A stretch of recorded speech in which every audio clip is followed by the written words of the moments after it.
think this truck was so fast. I mean, like we were in the second pack. I passed all the second pack, had a half a straightaway to the front pack, and by myself caught them. Frankie Muniz is a professional NASCAR driver now. All right, we're all familiar with Frankie Muniz from Malcolm in the Middle. And what was that movie? He was like in one movie ever. I think it was Agent Cody Banks. But yeah, apparently after he's given up on acting and become a professional NASCAR driver. The reason this is big is because a lot of people had a lot of doubt and told him that he wouldn't go far in NASCAR driving and that he should stick to acting. And apparently he ended up finishing 10th place at the Daytona International Speedway, which is a very big deal if you follow NASCAR, which I don't, believe it or not, but even I understand it's a big deal. So let's go ahead and cue the footage. Dale Earnhardt was right in front of me. He's a legend. All right, so this is footage of a very young Frankie Muniz meeting his hero Dale Earnhardt, which is he was a very legendary NASCAR driver. I even believe this footage was taken from the day he died. That's what I was told. I'm not sure. I have no way to verify that, but yeah, that's like, was this man in a crash driving for NASCAR when he died? Because if so, how would that inspire Frankie Muniz to do the same thing? Like, I'd be terrified if like my hero died racing cars, and then I wouldn't want to be a race car driver after that. But this man is much braver than me. That's all I'll say. 7 Winston Cup championships. I was actually a little nervous to meet him, but he was really nice. He was really cool. He's like, "Oh, I love your show," and I was like, "Oh, thanks," and I told him good luck. Enjoy it, though. Good luck. Thanks, We finished 11th. You know, I couldn't. All right, like I said, this was taken after he won. Like I said, he finished 10th place, which is a very big deal. Ask for anything better. I think this truck was so fast. I mean, like we were in the second pack. I passed all the second pack, had a half a straightaway to the front pack, and by myself caught them. So like, I feel like I can't wait for Talladega. You know what I mean? Because this truck's good. Do you feel? I don't think you have to justify yourself, but I mean, all the media, all the attention. Well, I mean, come out and finish the race, run all the laps, and have a respectable day has to be. Look, it's one of those, like, how do I put it? I know I have to prove myself here. And, you know, last year I didn't have the opportunity to do that. And not that this fully does that, right? This is great. This is a step. You know, hopefully I earn respect. You know, I'm in the Ford technical meeting with the other drivers, and, you know, I still think they look, even though we're, you know, manufacturer teammates, I still don't think they know what I can do or not. You know what I mean? So I want to earn their respect. It's always impressive when someone famous for doing something ventures off into like something completely different and they succeed at it.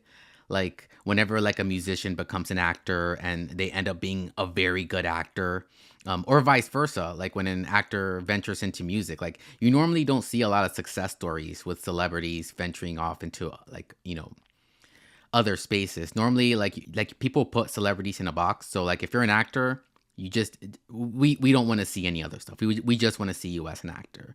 So like for Frankie to do this is I'm impressed. Too, and the only way to do that is to do it on track. You know what I mean? And have finishes like this. And we were smart. You know, I thought there'd be a lot more wrecks early in the race.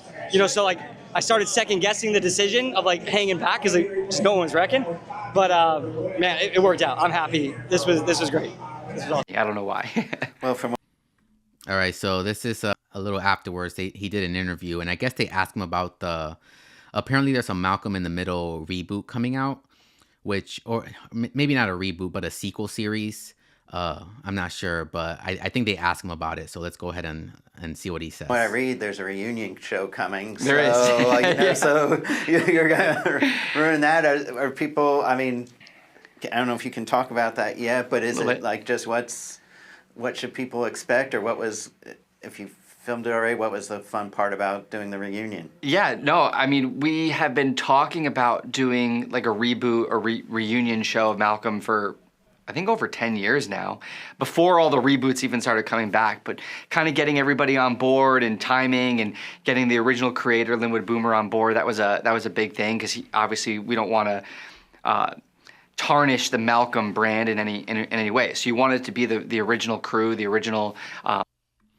I'm not going to lie, I haven't seen Malcolm in the Middle in probably like 20 years, but I used to love that show back in like when I was in high school. Like it was one of those things where it was on, it would be on TV afterwards, and like that and The Simpsons, I would watch on Fox. Writers and everybody, and we got that, and we got the green light. So we haven't filmed it yet. It's gonna make my April pretty interesting because I'll be commuting.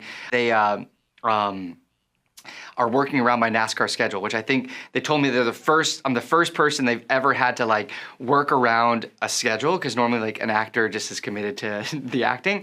But obviously I was a race car driver before they greenlit the show. So we're filming Sunday through Thursdays, with me getting Thursdays off to fly, to race Friday, to fly back Saturday, to film. This is a crazy schedule. Sunday through Wednesday. So it's gonna be an interesting month, but I'm prepared for it. You know, we're doing all the sim work that we need to do for those races early and getting it, getting dialed in, and my focus will still be being in the race car, but I'll just have to do a little bit of acting on the side. All right, so there you have it. Let's go ahead and see if there's anybody in the chat. Oh, we actually do have somebody in the chat. Steve, wait, what? What do you, what's that in response to, Steve? Let me know. While you're doing that, let me go ahead and see if there's anybody in the Twitch chat. Oh my God, we actually have people in the Twitch chat. Let's see, what did it say? Wow, literally, you for real? What are you talking about Malcolm being a NASCAR driver? Because yes, I am very for real. I am cool 250. It's nice to have you in the chat. Like, this is my first stream where I've had Twitchers in the chat. Like normally, like sometimes I'll have YouTuber or, YouTube chatters, but not Twitch chatters. So that's kind of cool to have Twitch in the chat. All right, Steve, I'm still waiting on your reply. Introducing the late night show with your host, Cuddy Bino. Live streamed on both YouTube and Twitch. Search Cuddy Bino for more information.